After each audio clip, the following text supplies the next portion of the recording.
All right, what is going on? Hanging out. It is Saturday, April 30th, and I am, I guess, officially a week out after Ironman Texas. And at this point, I've been obviously reflecting on how everything went. I've run through the race dozens of times, it seems. And something that I'm pretty damn certain of at this point is that early in the bike, my blood sugar dropped a ton. And this isn't really something that I had considered until another athlete had suggested that theirs dropped. Chelsea's coach, Kayla, she had said that her blood sugar dropped. And then all of a sudden, that just sort of got me to thinking, the beginning of the ride didn't really go as I would have expected. And mentally, I wasn't in it in any way that I would have expected.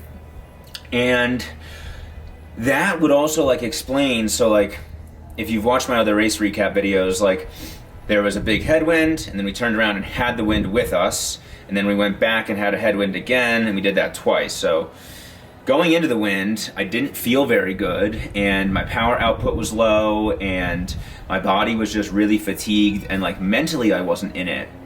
And then even when I turned around and had the tailwind with me, nothing really changed.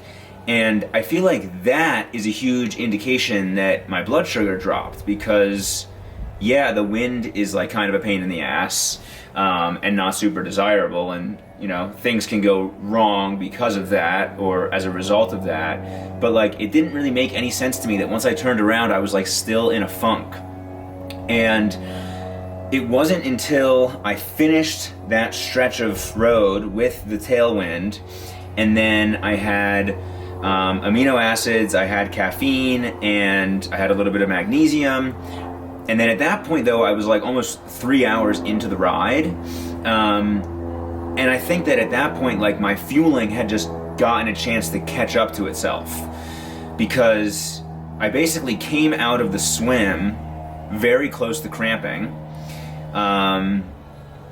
And since I was close to cramping, now I'm piecing it together that it's okay, if I finish the training session that way, I would want a lot of food right away.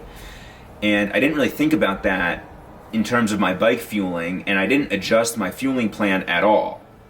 So I still did the 15-minute fuel, 333 calories an hour, so whatever that is, 6, 12, 18, 24, 8, 16, 24, 32, so around 80 grams, around 80 calories every 15 minutes.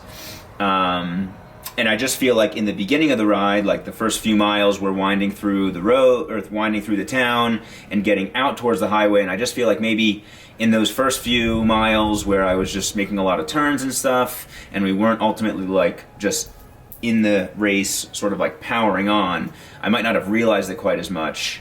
But then once I got onto the toll road and was really in power mode and really just had nothing at that point in terms of energy and just ability to push, I wonder if taking in a shit ton more fuel at that point would have made a difference. And so that's just kind of what I'm thinking on. That's a big takeaway at this point. And I think that if I would have had a bunch of fuel then, right at the beginning of the ride, coming out of the swim, that might have helped me a ton. And I guess I ultimately am just thinking maybe after 2.5 to 3 hours of riding with consistent fueling, my blood sugar was able to stabilize. Some of the cues when your blood sugar drops is that you're mentally fatigued.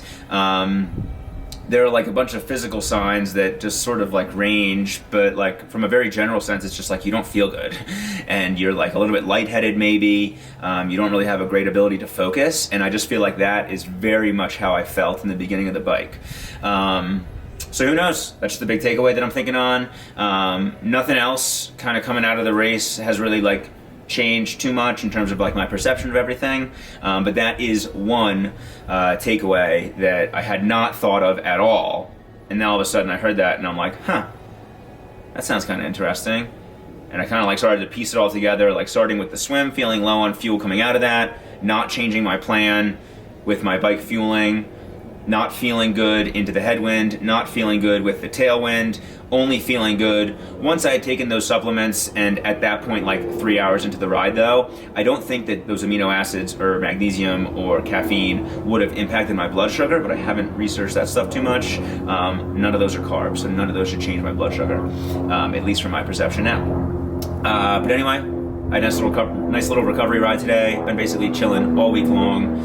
Had a kind of easy swim that I went a little bit too hard in because I was against the clock of the pool closing. I had a really easy recovery ride for 45 minutes on Thursday, and then today is Saturday, and I just did like 40 minutes, stopped at a coffee shop, chilling. But otherwise, thanks for checking in. I think that's a big learning for me, honestly, and a big takeaway moving forward, and I'm pumped to have discovered it. Thank you.